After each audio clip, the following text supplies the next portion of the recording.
everyone, and welcome to the Postmodern Art Podcast, the podcast dedicated to giving artists who are wowing the world over the platform they deserve. I'm your host, Nathan Ragland, and boy, was that intro something else. That, my friends, is the brand new, stunning, sleek, and stylish animated intro for the podcast. I want to give Fasato a major shout out for making such a stellar intro. He really did a phenomenal job with this concept that I gave him. He actually approached me about doing an animated intro, and it's something I never considered until I let it stew up a little bit. So I'm glad that he was able to take this concept of a show and find a way to condense it down to a beautiful, gorgeous looking animated intro. Make sure you support him in the links down below. Now, let's get to a pretty sweet conversation, shall we? Today we have BiscuitsXMonsters, a fashion designer whose plushies and clothings invite everyone to a world that is safe and soft. She was a treat to have on the podcast, and I hope you enjoy as much as I did and support her in the links down below. Also, like and share the podcast if you enjoyed this content, comment or leave a review, and if you want a place to talk more about this podcast and others in the Apocalypse Podcast Network, join our Discord server with the link down below to join others who love what we produce. In fact, let's hear a word from another sensational podcast in the Apocalypse Podcast Network. Art and entertainment inspire each of us in different ways, but have you ever wondered what inspires the people who create our cultural touchstones? I'm Adam Unz, and on the Spark Parade podcast, I geek out with artists and entertainers about their cultural spark of inspiration. Everything from Shakespeare to South Park. You'll hear from artists like Connor Oberst on Northern Exposure, Roisin Murphy on Terrence Conran's The House Book, and Adrian Young on Marvin Gaye's What's Going On. The Spark Parade, where artists reveal their cultural inspirations to spark the inspiration in you. Find it on Apple Podcasts, Spotify, or wherever you get your podcasts. And now, without further ado, please enjoy the Postmodern Art Podcast. Hello. Hello. How are you? I'm doing wonderful. How about yourself? I'm doing great. It's a good Saturday evening, afternoon. Nice. Yes. I can imagine how to be over there, especially you're in California, right? Yes, I am. Nice. Yeah, I can only imagine how the weather has to be over there on an afternoon like this. I'm on the East Coast towards the south, and it's beautiful, but it's hot. Yes, it's been really hot over here lately. Like, we have a couple of days, where it's a little cold, but other than that, not really. For us, Mother Nature is like, all right, let's see what we can test with today. So there'd be like some days where it's like, it's really hot and humid. There's some days where it's just nice and steady, and there's just some days to where the temperatures drop down to like 40 for no apparent reason. So, Dang, that's rough. Mother Nature just loves to be just a little extra bipolar with the South, so. There you go. Is this the first time you're appearing on a podcast, if I may ask? Yes. Oh, is it? This is my first time. I'm a little nervous. Hey, do not stress, do not worry. If nothing else, don't think of this like a podcast or an interview. Just think of this as a nice, calm, cool, casual conversation about your passion. Like, I'll say right now, I have like a little bit of a roadmap on the questions I do want to ask and stuff, but if we go off on some random tangent on how bees are the superior insect or something along the lines like that, I'll roll with it. I don't care. Okay, cool. Awesome. Nice. By the way, I do want to say, I should be thanking, was it Jane Gumball? She was a guest I had on here twice. She was the one that actually recommended me to you. And whenever I saw your stuff, I'm like, okay, I absolutely have to, sit down and chat. Oh my God, I love Jane. I really? feel so special. Thank you. Well, that's awesome. I'm glad that the feeling is mutual. Yeah. Goodness. All right, BiscuitsXMonster. Before we start our interview, I must ask the icebreaker question I ask for every single podcast. What is your most unpopular art opinion? Ooh. Oh no. I gotta say, oh no, I actually don't know this question. Really? I gotta say, I don't like I gotta say, I don't like abstract art that much. I don't really Really? enjoy it. Yeah, like I'm just not a fan. I don't get it. I don't get what I'm supposed to be seeing. Yeah, Yeah. that's fair. I mean, abstract art, I guess at the end of the day, like it goes back to what a person interprets, and if you just if it doesn't click with you, that's not a bad thing. You kind of get where I'm getting at, or Yeah. Yeah, I totally get you, dude. yeah. I mean, trust me, there are some abstract art or some stuff that I just look at and I'm like, okay, you do your thing. What was it? One of my personal favorite artists that I'd love to talk about is an artist by the name of Marcel Duchamp. Does that name ring a bell to you? It does not. I'm sorry. That's fine. That's fine. He was an artist around like the mid, I want to say like 60s, 70s, 80s or somewhere in that time frame, to where he would just do just some completely like random stuff. And there's some stuff that I even look at, I'm like, I don't get it. Like one of my personal favorite pieces I love to talk about is he went to a hardware store, bought a shovel, wrote his name on it, hung it from a string, called it art. Please. I I just like why? What? I From what I can interpret, and this is again from my personal perspective, from what I see from that, it's like how we tend to like put on a pedestal like materialistic items or something like that, or like how we should purchase like or how we Yeah. purchase material basic stuff or whatnot. But I'll tell you right now, that's one of the more tamer and understandable things I understand. Meanwhile, he literally did one to where it's just a window with a brick wall around it, and like I look at that every single time, I'm like, what's the purpose? Like we're just not seeing eye to eye on it, I guess. It's like, I get if you want me to look through the window. It's a nice wall, very well constructed, but what's the purpose of you trying to get at? The construction A+. There you go. There you go. But nevertheless, abstract art, the fact that, it's hard to interpret at times. Is that a hill you're willing to die on? Yeah, Okay. I guess so. Well, if that's the case, I can't think of a better way to start the Postmodern Art Podcast. Welcome, everyone. I'm your host, Nathan Ragland. Feel free to subscribe or follow whatever streaming platform you prefer. I am now part of the Apocalypse Podcast Network. Go to apocalypsepodcastnetwork.com to see my podcast and other amazing podcasts in the network. And follow us on Twitter and Instagram at PostmodArtPod for future updates and guest announcements, including today's guest. She is a fashion designer whose unique plushies has garnered quite a following on Instagram, with stellar designs that lead you to a world that is soft and safe. Welcome to the podcast, BiscuitsXMonsters! How you doing today? I'm doing great. I'm doing great. Thank you for asking. Well, thank you. Thank you for taking time every day to sit down and chat. I really do appreciate it. But before we really divulge into what you make, I want to go back just a little bit. I want to know the origin stories of Biscuits X Monster. What got you interested in art and fashion in the first place? I've always been sort of like a fashionista. Even when I was like a baby, my mom loved dressing me up, taking little photo shoots of me and everything. I think like as I grew up, I got really interested in alternative fashion, which is like such like a great way to express yourself, without even saying a word. And I really love that, and I think that's kind of like how I wanted to be a fashion designer. Okay. In the first place. Yeah. Okay. I mean, hey, at least it's nice to know that you have like roots like with what your mom like put you in. Like, I know some people, they just hate what their mom wants to like shove them in or something like that. But it's nice to know that your mom at least had a good taste in fashion. Yeah. Is there like a particular like outfit or like piece that you remember growing up that you just absolutely loved and you couldn't get enough of?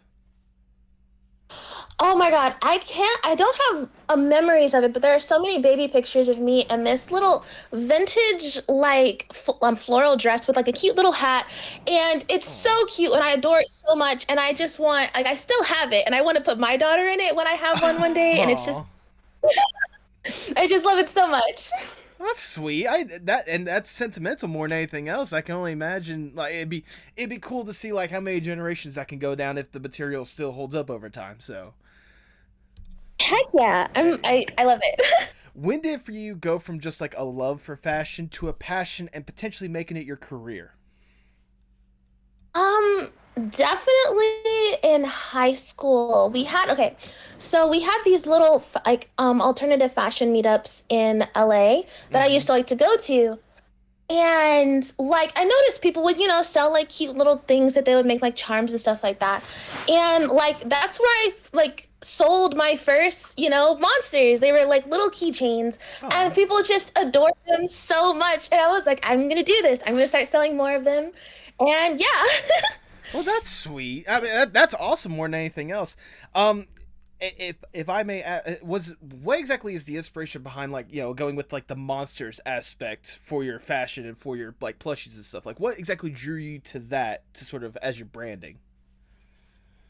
Um, I would say that I just don't like I love, like traditional, esque teddy bears and stuff like that, but it's just like there's no joy in it for me. Like I love like making little monsters with little like stories like like I'm sorry, I say like so much.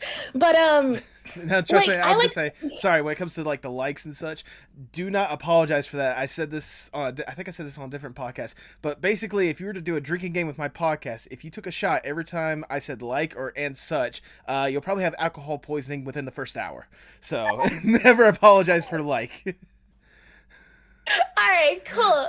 I would have to say, like, I just love just creepy stuff. Like I just always have and like I don't like you've seen my stuff, I like stuff that people just probably wouldn't enjoy, outside of the cute fluffy atmosphere, like clowns, little like demon-esque imagery a little bit. Mhm. Like I love making them look like monsters, but like in a cute way. I mean, I think you certainly gotten that down to a T with how you design your plushies and your designs and such. If I may ask, what exactly is an inspiration for like your plushies and for your designs and such? Like, what creepy roots do they come from, if I may ask?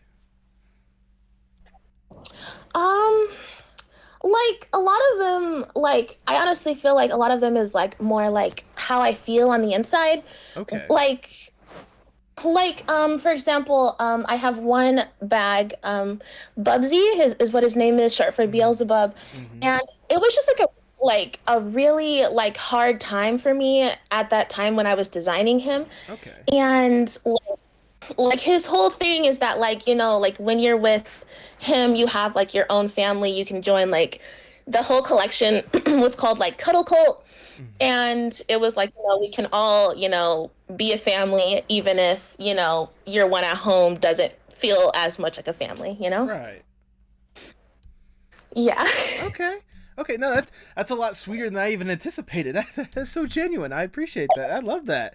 Um, And correct me if I'm wrong. Yeah, Bubsy or whatever his name was. That was the one with like six different eyes on it, or is that the one before that I'm thinking? Yes. That's the one with six. Okay, I remember seeing that whenever I was doing my research on you. I wish I had follow. I wish I had been on Instagram whenever that came out because I would have probably gotten that one in a heartbeat. That one or the Bumble Bear, because those two are just absolutely. They're perfect. I love the designs for those. Um,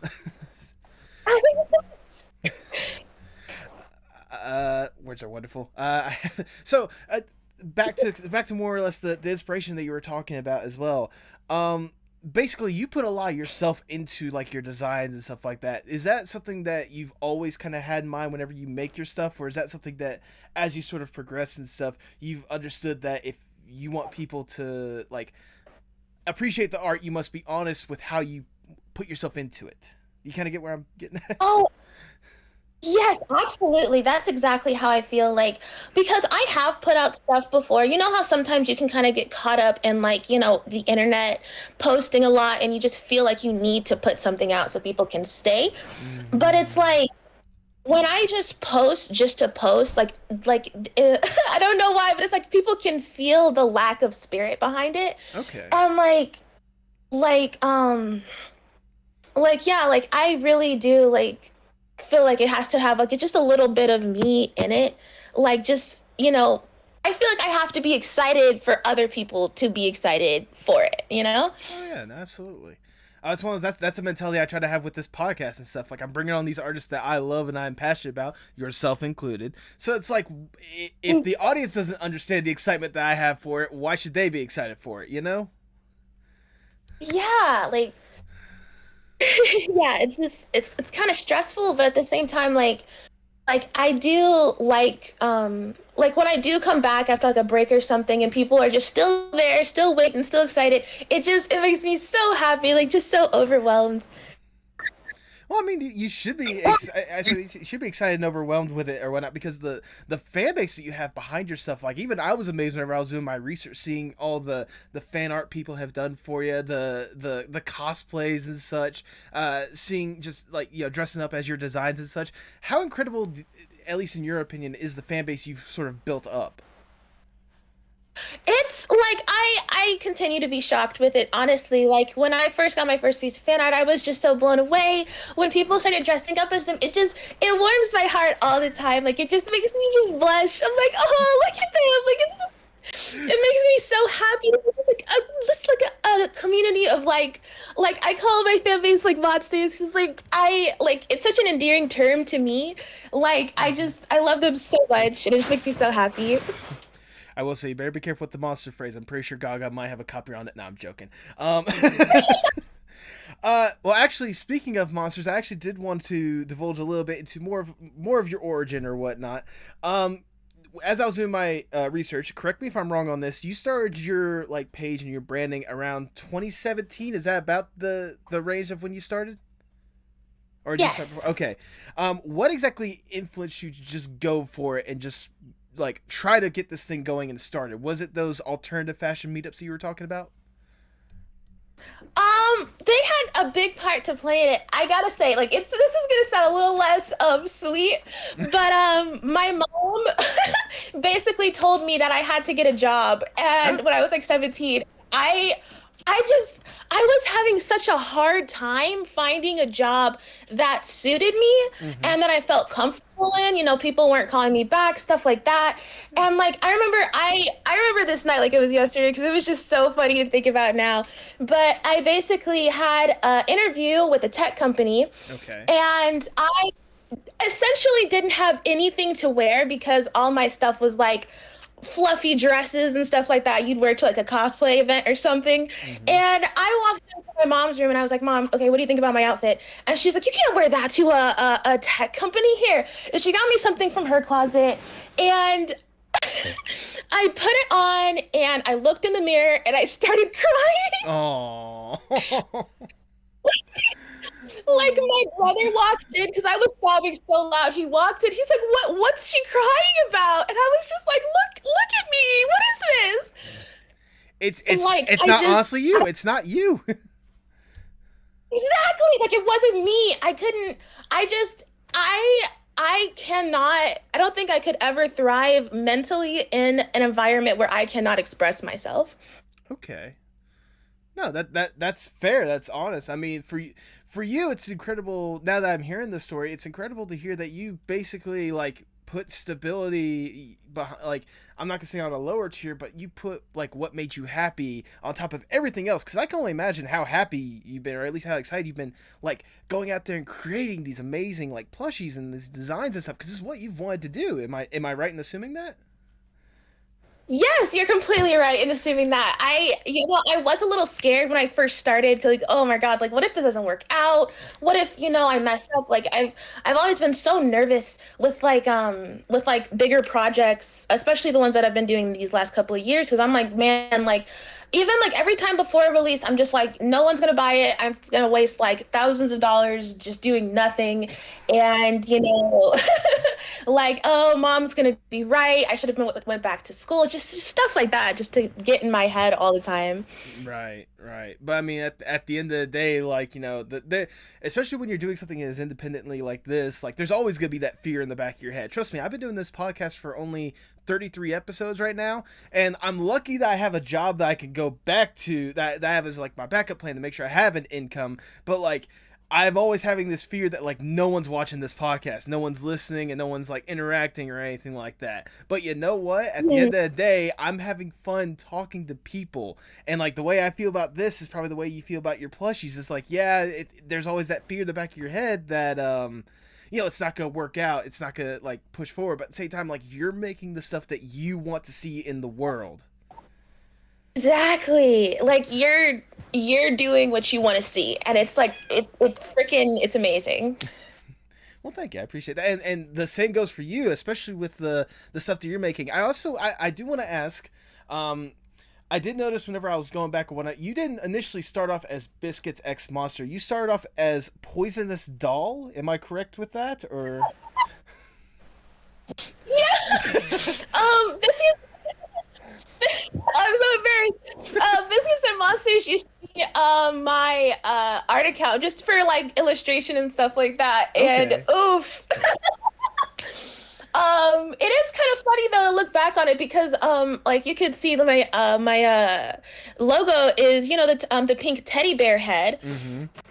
And I used to draw like a lot of illustrations with those type of characters and stuff like that, just like teddy bear, you know, plushies, you know, big monsters that are just like, oh, cute, you know. So it's always been there. It was just hiding.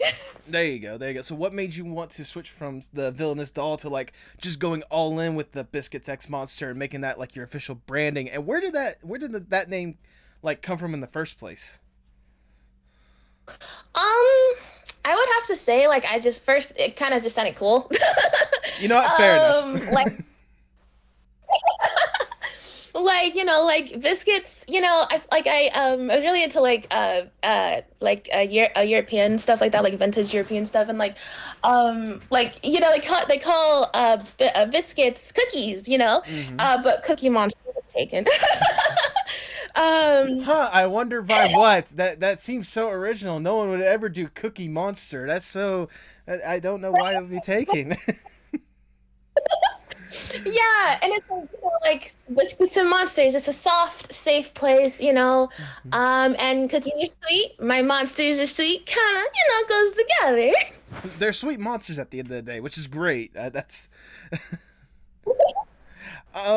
Yeah. Okay, so I have to ask now, like, again, we've talked about like these plushies and whatnot. What for you is the thought process like whenever you want to go forth and make your designs and such? I like lately I just kind of like take like I like taking like different types of monsters and just sort of just matching them together with cute things. Okay. Currently, what I'm working on right now is goblin monsters. Ooh. Yes, I posted a little video of it on TikTok, but I have a couple of different, you know, like sorts of them already mapped out. But the one I released video of that I'm working on currently I call them mushlins, and they're little Mushrooms. mushroom goblins. Oh, okay. Yeah, I think I saw the video that you had of it on Instagram. I think it was like you posted it recently, to where it's like they got like the little mushrooms like just poking up from their head or whatnot. Yes, I adore them. They're I don't have a lot of lore posted for them yet, but I will go ahead and tell you a little bit about them. They're just like little goblins that, you know, like they're like supposed to be bad luck, but you know how lore goes, like, oh, you see a little creature and it's like, oh, it's bad luck. But like they're supposed to be like bad luck, and they bring mushrooms and all types of things, you know, stuff that you typically wouldn't want in a garden, you know? Right. Yeah. Well, I mean, at the same time, like, you know, you say that, but I also remember if you ever see like a ring of mushrooms, in that called like a fairy circle or something like that, which could be They considered. are. But in some like I feel like is it like Ireland? I think Fae are supposed to be bad luck, so it's like it varies. Okay.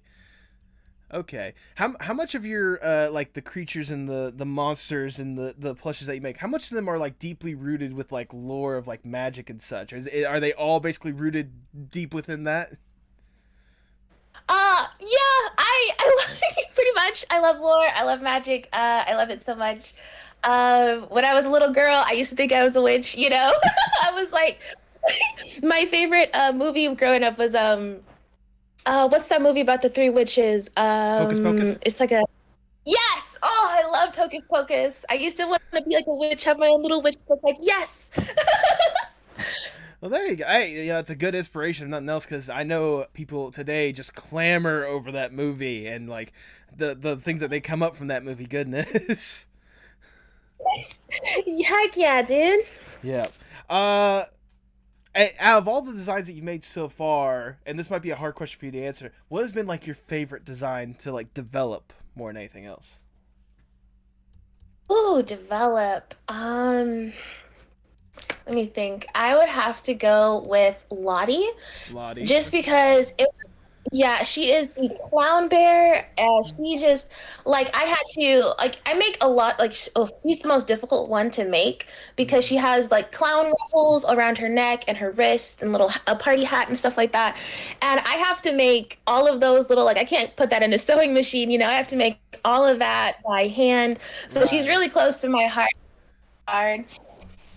Okay. No, Yeah. that totally makes sense with the amount of time and effort they had to go into that. I forgot to even ask this at the part. Do you go forth and like make every single one of your plushies and such? Like it's all hand done by you? Yes, for the most part, I am trying to make my own factory currently, so that I Okay. can employ other people to help me because the demand is getting higher and I just don't have anything. I mean, sorry for me assuming this, but whenever you have over 60,000 people following you on Instagram, yeah, the demand's a little high. Yeah. Which is absolutely stellar, by the way. Especially seeing like all the stuff that you've pushed out there. Is that also part of the reason why a lot of your stuff tends to be limited, or is that just part of like the alternative fashion like mindset more than anything else? It is. It does have to do with the availability. I'm sorry, because like like what I said earlier, I do get a little nervous with new releases, so I don't make a lot initially. Okay. But when they do sell, I do have to get back. Goodness, I can only imagine. I can only imagine with how your plushies might sell out at times. How busy, how much work your sewing machine has probably gotten more than anything else. Goodness. Oh yeah, it's actually really funny. My first sewing machine broke. Oh wow. My nana's yeah, my nana bought me a brand new one for graduation of high school, Hmm. and it also broke. So I have to go over to her house a lot, and she actually helped me fix mine. So getting back to it. There you go. There you go. Beware, everyone. Biscuits X Monster, the sewing machine destroyer.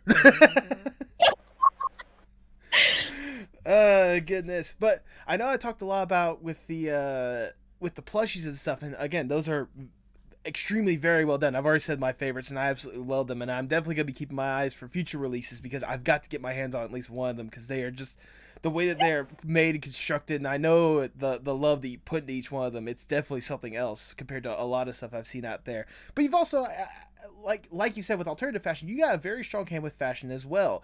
Was fashion always like a plan, like with the shirts and the hoodies and such, or was that kind of okay, the plushies are doing well, maybe I could do the shirts to help me out as well? Yeah, I was kind of like I didn't know where I wanted to go. Like I always, wanted to do fashion, but I didn't think I could go anywhere with plushies. Now I know that's not the case. But so I tried to do like hoodies and shirts and stuff like that. And the hoodies do well on their own. It's just I feel like they don't do as well because they're not really attached to either any like plushie character. I have hoodies for like Lottie. And they do pretty well. People tend to like when they're like attached to like a character like Lottie, they like to buy it together so they can like be like twinning. Yeah. And then it's definitely good for like cosplay possibilities whenever that does decide to pop up. It's like you have the hoodie to go with it, so, and the plushie to go with it. Heck yeah. Heck yeah, that would be so adorable. I do want to say, I going back a little bit with, oh, I forgot to say, when it comes to the fashion as well, like, do you take a lot of inspiration from your plushies as well, or is it like you said, you try to pair them up in a way, or is it kind of one of those like the fashion comes from a different inspiration or a different source compared to the plushies? I think the fashion will come from like a different source. I was like, I always like really liked like sparkly stuff, very fluffy stuff, very frilly stuff. I do have some designs. Like I have a pajama collection that I wanted to come out with this year, but of course, like COVID and everything kind of like put like a big wrench in that one. Yeah. Well, not this year, last year. Yeah, so I never really got like a chance to flesh them out completely, but I do have these like cute frilly designs that I came up with, and I really want to release them, but I'm just waiting for like the right time. Okay. I imagine that's at least top priority, or not. I wouldn't say top priority, but that's definitely something that I imagine you definitely want to go forth. Is there any other designs or any other plushies that you've always wanted to make but never had an opportunity to do so? I would have to say yes. There is one. This one's gonna sound kind of messed up, but there is this one that I want to make, and it's inspired by like rats. Okay. Have you ever heard of a rat king? Yes, I've heard of the rat. I've heard of the Rat King. So I had like an idea like planned out like by that one. I recently cut off like a lot of like really just like hateful people from my life. And when I look back on my relationships with them, it was like always like I was, like I was always like made fun of or put on the back burner. Like no one ever really like like cared enough. Oh. And like it was always like some kind of weird hierarchy with these people. And like I kind of wanted to like make it like that, like the Rat King, oh, what they say goes. Sort of like that. Like I was kind of like interested in making something like that. Okay. No, that's hearing back with that story or whatnot, that's actually like very if nothing else, that's like sweet justice, poetic justice more than anything else. Like you were always like made fun of for like having these cool and creative ideas, so you go forth and just basically satirize the people that made fun of you, and you make money off of it. I think that would just be poetic justice more than anything else. Heck yeah, I would love for them to see it, but they're all blocked. You know what? If it becomes big enough, I'm sure they'll find it one way or another. And you know what? You could just be like, okay, that sucks. Anyways, let's move on. That's if nothing else. Like again, like I said, that would be just again, that would just be hilarious if you were to go through with that and finally just make that reality. And like I said, make money off of it. That'd just be hilarious more than anything else. Going back a little bit to the fan support that I mentioned that earlier. Like I said, you've got all these incredible like the fans, the fan art and such, and like the cosplay stuff like that. You've also gotten some people that are basically modeling for like your plushies and your designs and such. Is that something that like just naturally happened in the wild, or is that something that like you've implored yourself to be like, hey, like, do you have like a close group of friends that model your stuff for you? I'm sorry. I sometimes I have like family friends model for me. Okay. Sometimes I've had like friends in the beginning. I've had my friends model for me. A lot of people that I do post on my page are just people who like post some bomb ass pictures with my stuff, and I'm like, you know what, this deserves to be seen. Oh, absolutely. I'm trying to think. There was at least a good couple of people. There's one person in particular, I forget what their name is off the top of my head, but like they do a really good job with like the makeup-esque things. I know the biggest one that I saw from them was doing again the Bumble Bear like makeup cosplay-esque thing. That was absolutely stunning on their end. Yes, I love seeing that those. It's great. Oh, absolutely. Well, going back to sort of the fan thing, like, what was it? I saw along your Instagram as I was doing my research, like, I remember you always giving like a love and appreciation to your fans from the very start, especially whenever you ever had your first one, like just buying your stuff. I remember seeing the little Instagram post for it, which was adorable more than anything else. How important is it for you to make sure that the fans are as appreciated for supporting you as you are? How important is it for you to make sure that they get kind of that spotlight more than anything else? It's very important to me because like, like without them, I wouldn't be where I am today. And like I love, like showing that we are, like at the end of the day, like this sweet little community of people who just, like like honestly, like having a community is so crazy to me because it just makes me feel like so loved. And I really want them to feel loved too. And I want them to know that I'm seeing you. I love you. I haven't been as active on Instagram like these last couple of weeks because I've been working on stuff. Right. But like I really do want them to feel appreciated at the end of the day. Yeah, yeah. I mean, if nothing else, like I'm sure your fan base at this point would understand that, like, yeah, you might go silent here and there, but that's because you're already concocting up your next, next little beauty for them to go forth and support as well. Heck yeah. Is there any like particular like fan stories that you could think of your top of your head to where someone in your eyes went above and beyond supporting you? Um, there is one person. They have been there since the literal beginning. Oh, really? There's actually a couple people who are like OGs, and like they, like oh my god. So there's one person who like this is my first convention. This is back when my dolls were like very just like this is before the sewing machine. And I had like a little thing full of like my plushies, and there was this one girl, and we were in Artist Alley, and she came up and she drew like this just cute like adorable like drawing of me, like, and I was just like, bro, what, like, and she was like, I can't afford to buy one right now, but I really love your stuff, and I just want you to have this, and I was gonna cry, dude. I was like, no one's ever drawn fan art of me before. Oh, that's perfect. That is precious more than anything else. Shout out to that fan. Yeah. There's another girl, and she's another OG, and like we met on Instagram, and like she like supports all of my releases. I love her so much. I love her to death. Like every time, like even if she doesn't buy something, she always does like a cosplay or a look or with like inspired by my designs, and I love it so freaking much. I love her. I just yes. There you go. Like just means so much to me. Well, I mean, it should more than anything else, because again, it goes back to what we talked about like earlier. Like more than anything else, like you're making this stuff because it makes you happy more than anything else. But to see that it makes other people happy as well, I can only imagine how much it warms your heart. Yes, it's very wholesome. Like it just like waking up and like seeing someone tagged me or something, it makes me smile every single time without fail.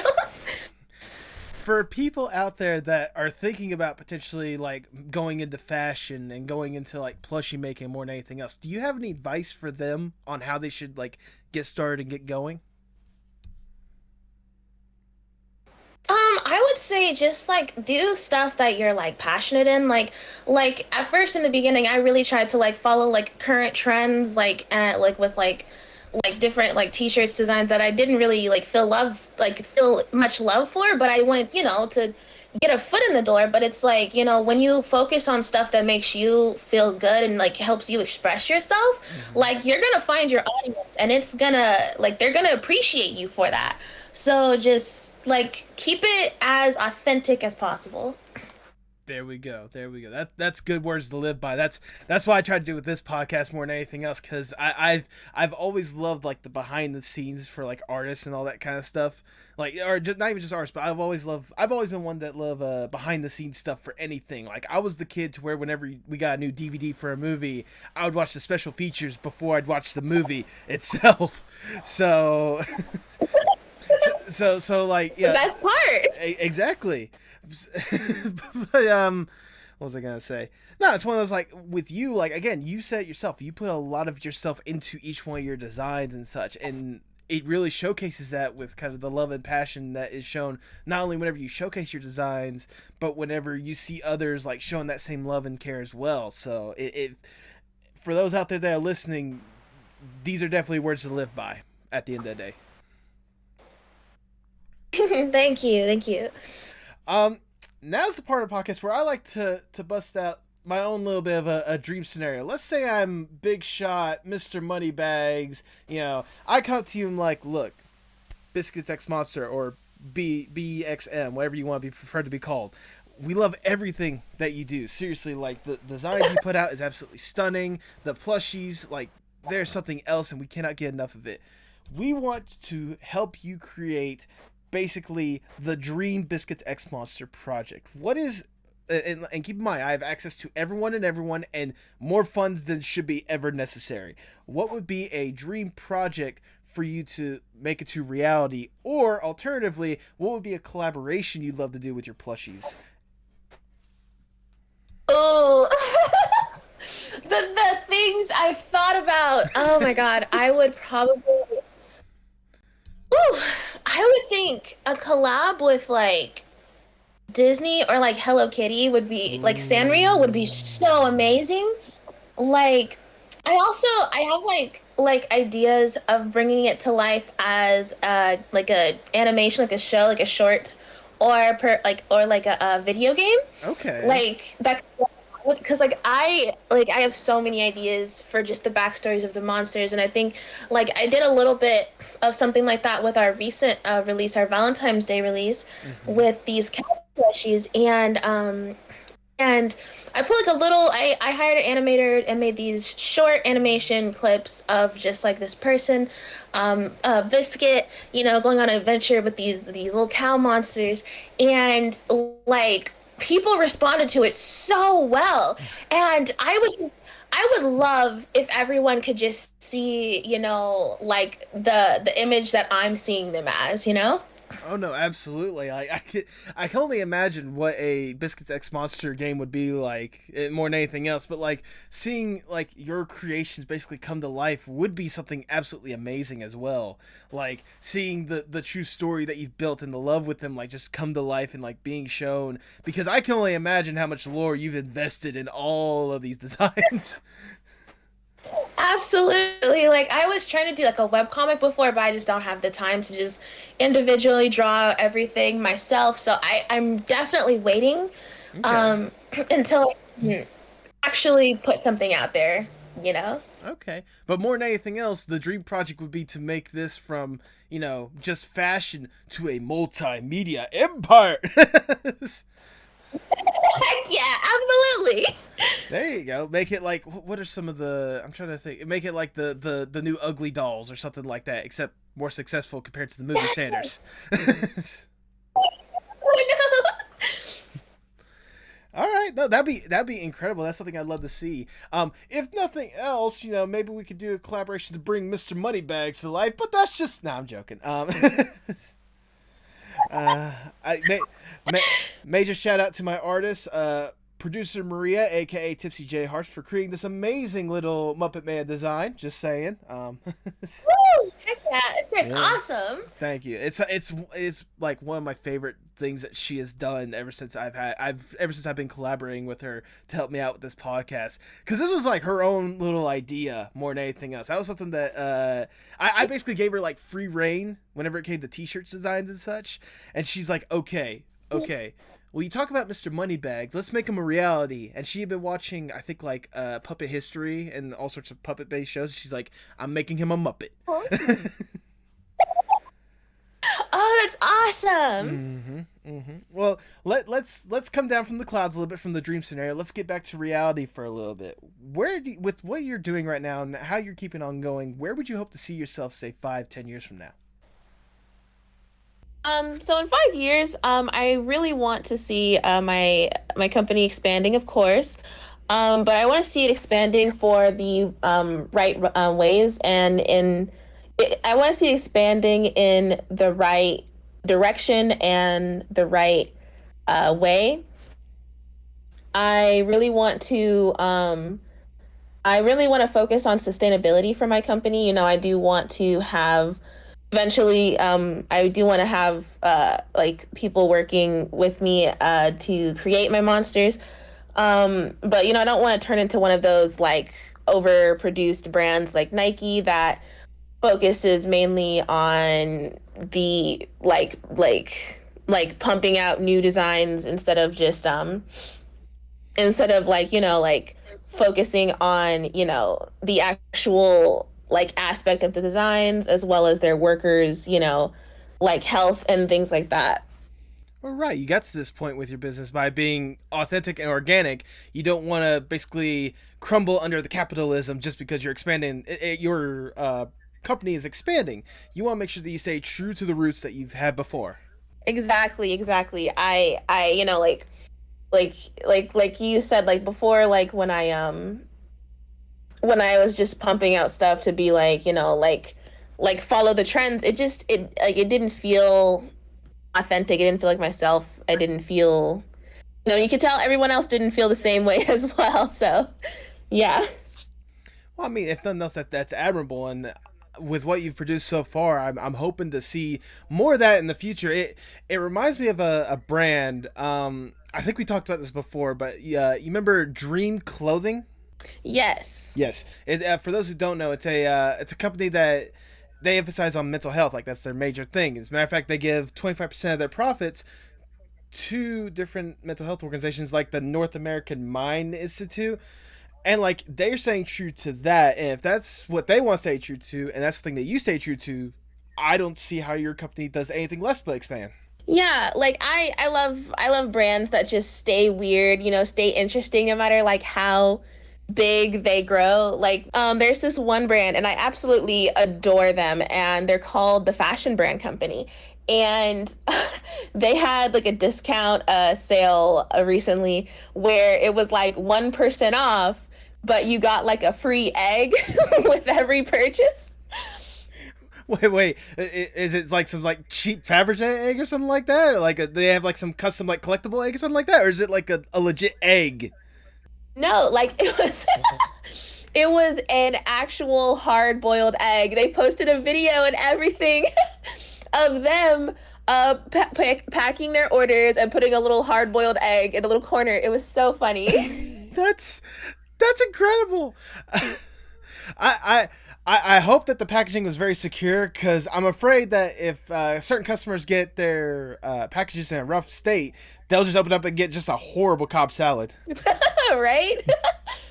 Oh goodness, that's interesting. I definitely gotta keep that brand in mind. But anyways, as we're winding down this interview, I just have one last question that I need to ask. Obviously with fashion and these plushies and all this kind of stuff, you're invested in art. You're like deeply rooted in, as we've established before. How important is art, not just for you, but for the world as a whole? That's a really good question, actually. I would have to say, like, I feel like art is one of the most impactful things, like for the world, but one of the most like underappreciated in like some ways. Like I have a best friend, and she is a musician, and she it's crazy to me, like how she can just like listen to something and then just play it. Like I can't even wrap my head around something like that. And like, like every different artist has their different mediums. And it's just amazing to me how you can like take something in your head and bring it to life like that. Like it's honestly magical in a way. And I honestly think, like depending on the medium and depending on, how you're doing it, like art is incredibly impactful and it's really beautiful. And I think like as humans, we, it helps us feel better in a lot of ways, even if people don't realize it. I can't think of a better way to word that myself. That was beautifully said, if I do say so myself. That's all the questions that I have for you. I've already showered you with enough praise, but it's my podcast, so I do what I want. So, like I said before, like I've absolutely, I was first led to you by Jane Gumbel, and I appreciate her introducing me to your artwork in the first place. Because just seeing your stuff initially, like it was amazing that I could see like the love and passion that you put into it. But now that I've actually had a chance to sit down and listen to your story and such, it's absolutely incredible. I can't believe like the roots that it comes from and how authentic you try to be with this kind of stuff. And if this is the roots that you've set down so far for your company and such, I can only be nothing short of excited just to see how much that company could grow and grow and grow. So thank you so much for what you do, and I'm very excited to see what's next. And I'm be rooting for you every single step of the way. Thank you so much. That honestly means the world. It makes me so happy. I'm at a loss for words. Like, thank you. Like, thank you for, bringing me on here. Thank you for talking to me. Like, it. Thank you. Well, thank you once again for everything that you do. Go ahead and plug yourself for the people at home. My Instagram account is Biscuits with an X, Monsters. I also have a TikTok account at the same as well as Twitter. And then I have my website, of course, BiscuitsXMonsters. We are a little sold out at the moment, but we are going to have a bunch of fun stuff for the summer, and I would love to see you guys there. I'll definitely have to keep my eyes peeled for that. And if you missed any links, I'm sure to have them linked in below. Do you have any final words before we sign off? I would just have to say,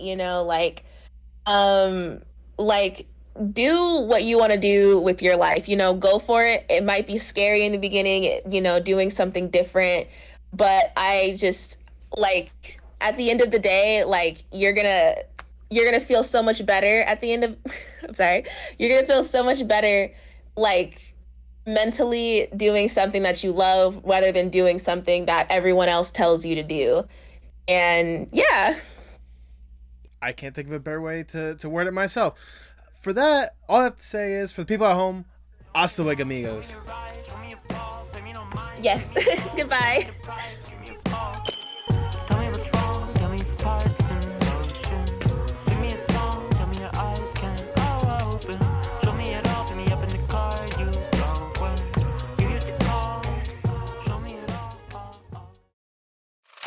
Thanks for listening to the Apocalypse Podcast Network. For more great podcasts, go to apocalypsepodcastnetwork.com. And remember, every time you support one of our sponsors, you're supporting the podcast you just heard.